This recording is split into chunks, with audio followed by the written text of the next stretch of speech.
Bach, Mozart, or Beethoven, which one do you think, if they were transported to today, would have gone for using synthesizers as an instrument they would compose for today? Is about Mozart.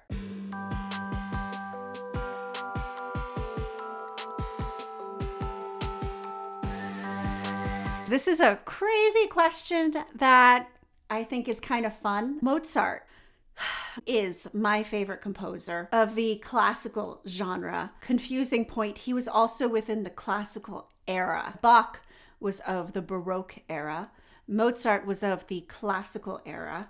And Beethoven, you can kind of, if you got to categorize him, I would put him in the Romantic era. The overarching genre over all of them is classical music. One of my favorite professors always said to me, if you want to really learn about somebody's life, read their writing. I have a book called Mozart's Letters. He was a writer. He loved writing letters to everybody. And he was so eccentric and excited in his letters. You got the sense that he was full of life and excited about everything that was happening, or really mad about things that were happening.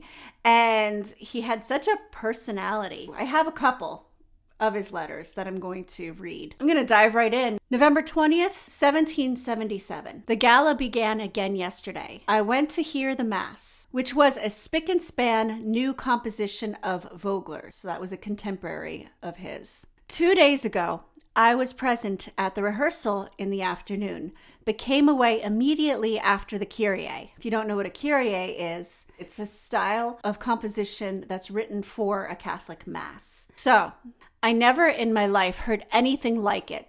There is often false harmony, and he rambles into the different keys as if he wished to drag you into them by the hair of your head. But it neither repays the trouble, nor does it possess any originality, but is only quite abrupt. I shall say nothing of the way in which it carries out his idea. I only say that no mass of Vogler's can possibly please any composer who deserves the name. For example, I suddenly hear an idea which is not bad. Well, instead of remaining not bad, no doubt it soon becomes good? Not at all. In other words, it never got good. It becomes not only bad, but very bad. He's putting this in caps. And this in 2 or 3 different ways. Namely, scarcely has the thought arisen when something else interferes to destroy it, or he does not finish it naturally so that it may remain good, or it is not introduced in the right place, or it is finally ruined by bad instrumentation. Such is Vogler's music. I think this is funny. I believe in finding the beauty and the unique creativity in every artist. I don't think that Mozart was that type of person. I think that this letter is really funny in that it exposes him as being a super judgy composer. He has a very concrete mindset as to what is bad and good. So he sees things very much so in black and white. It's good or it's bad. But there's one line that I want to highlight. Nor does it possess any originality. And we're talking about synthesizers. The nature of a synthesizer is that you are creating sound from the ground up. You typically have in a synthesized sound 2 oscillators at least, and then a wave assigned to each of them. It can be a sine wave, it can be a square wave, it can be a sawtooth wave. But from those basic waves, you are creating sound from the ground up. I feel like that is such a testament of the creativity that humans naturally possess. And I just love that. So anyways, originality. How much more original can you get than creating sound? If he grew up in this day and era, his music would have been different. He would have been different. So I am kind of basing this on the premise of whether time travel brought him here. Wait a minute, Doc. Are you telling me that you built a time machine? From my studies, I also know that he loved to party. He loved to be entertained.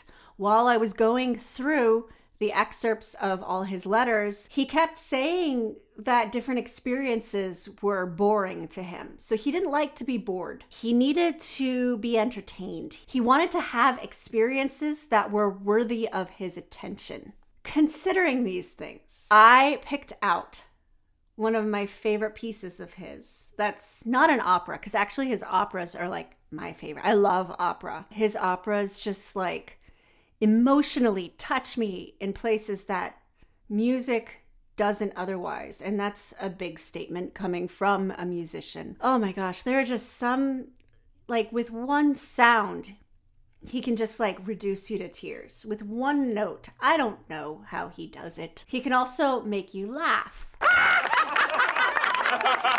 Now, this piece that I picked is one of my favorite non-vocal pieces of him. Sonata number 12 in F major, or the Kershaw number, is 332. I have to come up with a good synthesized sound, but I'm going to let you hear it in its MIDI form without any extra anything. All right, so I'm going to play just a little bit of it. Now, the reason that this makes me laugh is because it's so light and happy, but then all of a sudden it gets comedically dramatic to the point that it's just like, it's just funny. It's almost melodramatic. So here, I'm going to play a bit of it.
Last week, I explained what a toccata and fugue was. So today I'm going to give you a quick rundown of what a sonata is. There are probably so many times you've heard the word sonata, and it's not the name of the piece of music. It is the style of the music. In a sonata, you could have multiple movements.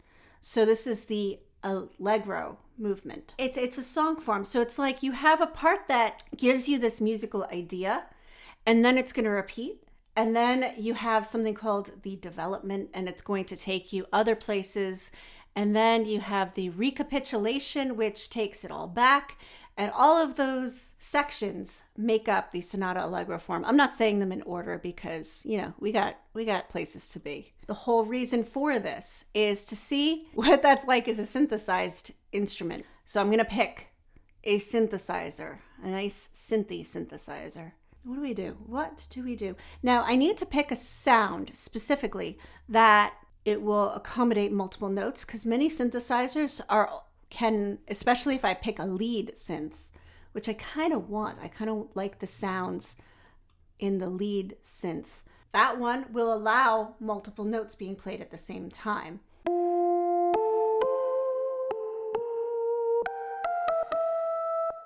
All right, so there is the main motif it opens with. And I'm not thrilled with it. I want more. I want more of a synthy sound. I want something with a sawtooth wave. It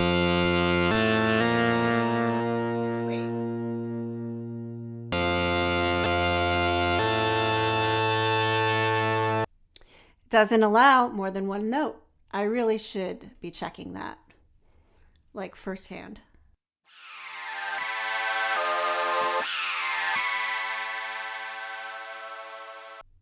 Too much delay, too much resonance. These notes got to go quicker.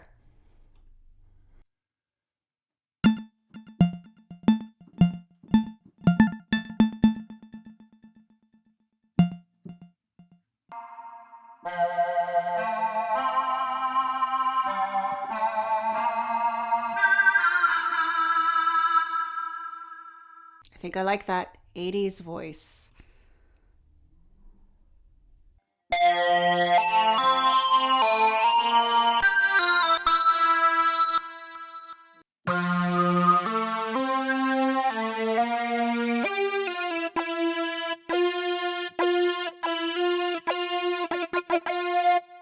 Let's try it. What the heck? All right, so without any further delays, let's hear what this sounds like.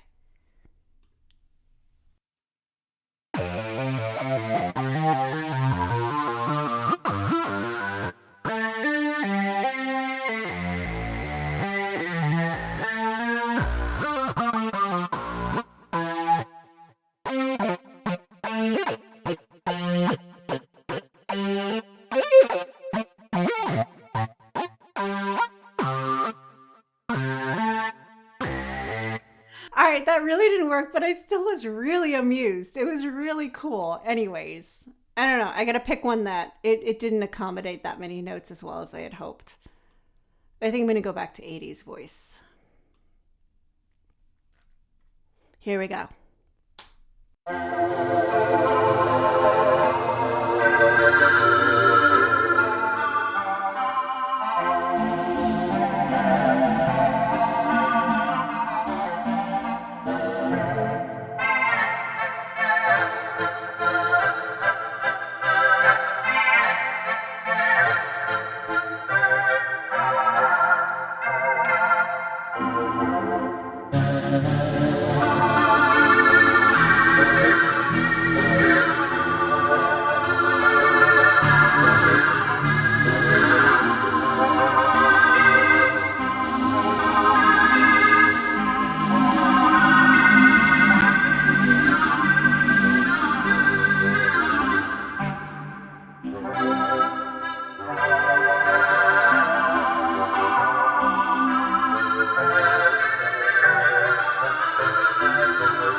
That one just doesn't get old for me. I love it, and I absolutely loved that 80s sound. That was a DX7. That was a Yamaha DX7 sound that I paired with that, and I just loved it. I loved it, and I enjoyed it, and it was, I don't know, I get excited about this stuff. One more thing I want to add about Mozart that to me is one of the more important things about his character, that I feel like it was infused in his music. He wanted just any person to be, any farmer, any working class citizen to be able to whistle his tunes as they walked down the road.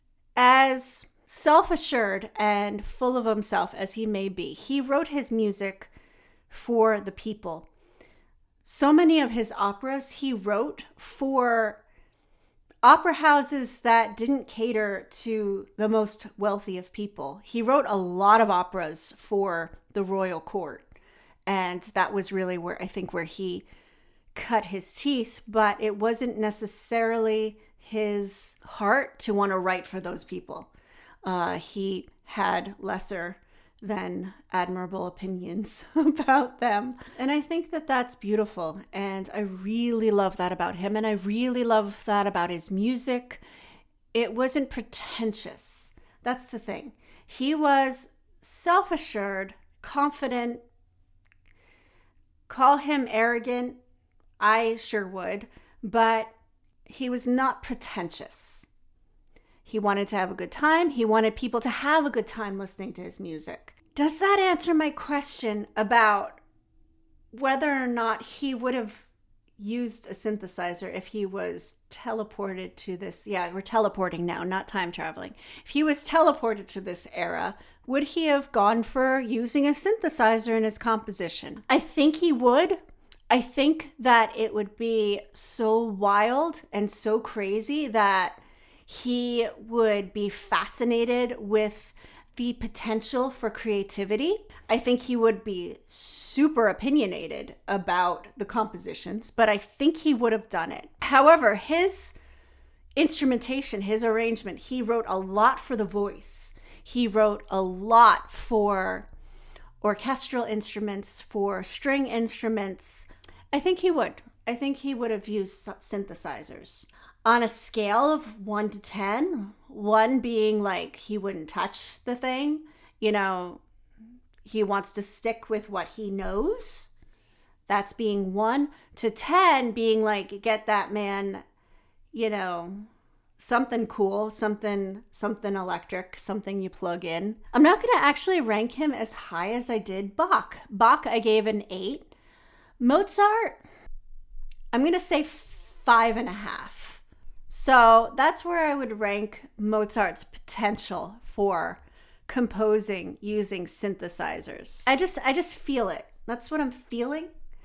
I'd love to know what you feel. I mean, like, this is a crazy topic, so nobody's wrong here. Any new information you bring to the table, I would love to hear. Comment below what your thoughts are. But if you're shy, that's cool. I'm shy too. I get anxious about that kind of stuff. But I would love if you would do something for me. I would love it if you would subscribe to my YouTube channel, because I want you to be in the circle of people that are informed every week when I put this stuff out there. I mostly do this on Saturdays.